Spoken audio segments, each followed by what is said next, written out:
I have completed Vampire Crawler's demo. It took me about 50 minutes, it's completely free, and we are going to discover together if it is worth waiting for it. This game was made by the Vampire Survivors developer, and this previous game was legendary. So yes, of course we are going to expect a lot of this new game.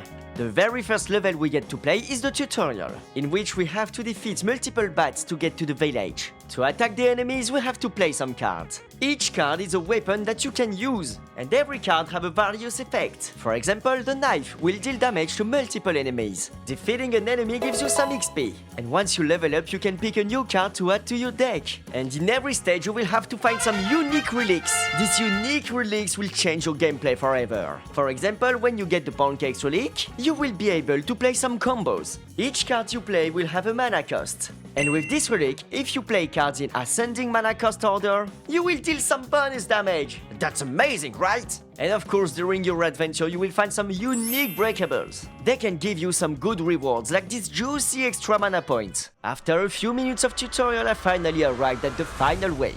I used my Spinach to boost my damage. And then I used my axe to deal a lot of damage. I also could use my Santa Water. This card allowed me to burn enemies after the turn, dealing more damage over duration. And after a few turns and half of my HP left, I finally managed to defeat the wave. When I opened the coffin, a crawler came out. But the princess, the vampire, is in another coffin. Still, I could unlock Antonio. And I must admit it was enough. After completing the tutorial, I unlocked the village, in which I could find Old Grandpa, just in front of the town hall.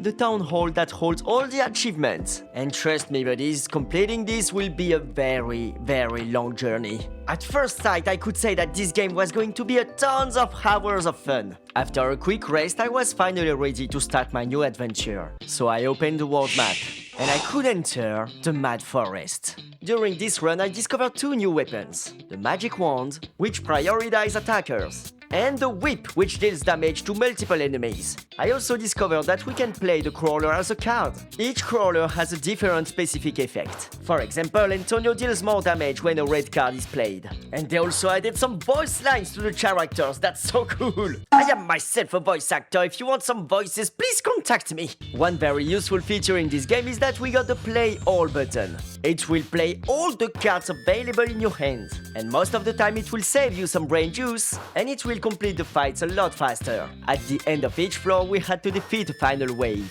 In this one, I had to fight a lot of bats. Again, I used my whip to deal a lot of damage, Spinach to boost my damage output, and of course some armor to tank some enemy damage. After defeating the first boss of this level, I was offered to go further, but to do that, I had to dig deeper. And there I was! Second floor! There was 5 floors in total, so the journey was about to take a while. But on the second floor, I found a new relic, and this one was really about to change the game forever. Thanks to this relic, I could now add some gems to the cards, allowing them to double the damage, or to add some side effect to it. All I needed to do was to find the gem and to socket it into a card. On this floor, I also found some mana. Nice! Unfortunately, the next floor was too hard for me. It was too hard for me! My HP bar dropped to 0 and I lost! But I also unlocked tons of new good features, like a brand new shop in which I could buy some permanent upgrades. Delicious! After a very few shopping, I went back to the Mad Forest. And this time, I was ready to succeed! During the second run, I unlocked new items, like the Super Duplicator. This boost will add some projectiles, and it's very useful indeed.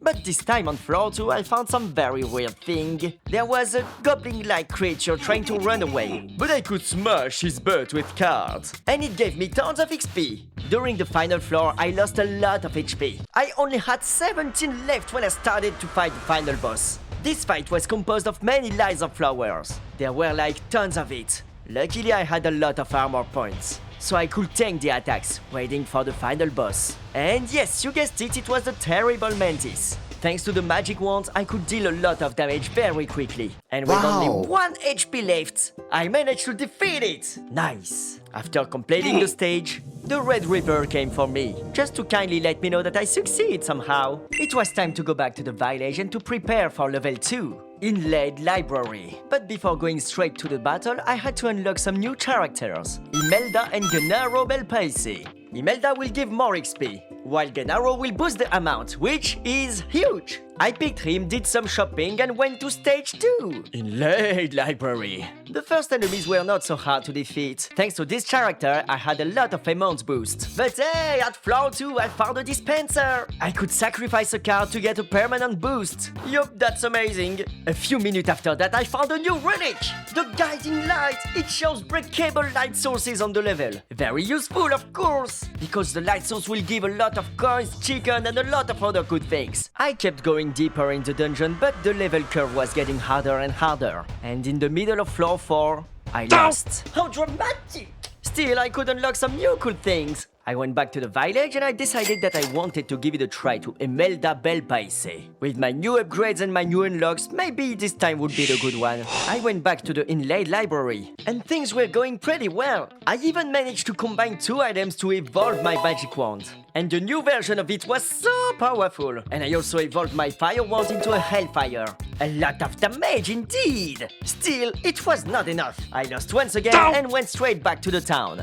I bought a few more upgrades and unlocked a new character, Pascalina Bel Paese. This one is specialized in damage area. And also she had a new weapon, the Rune Tracer, which was a very good one, because it deals more and more damage when it bounces. Everything was going well, I kept upgrading my gear as usual. I even found a new dispenser, giving me more permanent boosts. Later in the dungeon I also found a superhero's armor. Oh wow, so sexy! And all of this brought me to the final fight. A bunch of Medusa heads. Thanks to my super big area of effect boosts, I could easily clear the Medusa heads. When the final boss came in front of me, I still had 42 HP left, but she was dealing 40 damage each turn. If I wanted to defeat her, I had to be quick. After a tough fight, I was almost dead. I was about to die in the next turn when... I won, ladies and gentlemen! I have unlocked a bunch of new cool things. And then the demo was over. This is the end of the story. If you enjoyed it, I will see you once the official version is released. Until then, take care and have a good day, and goodbye!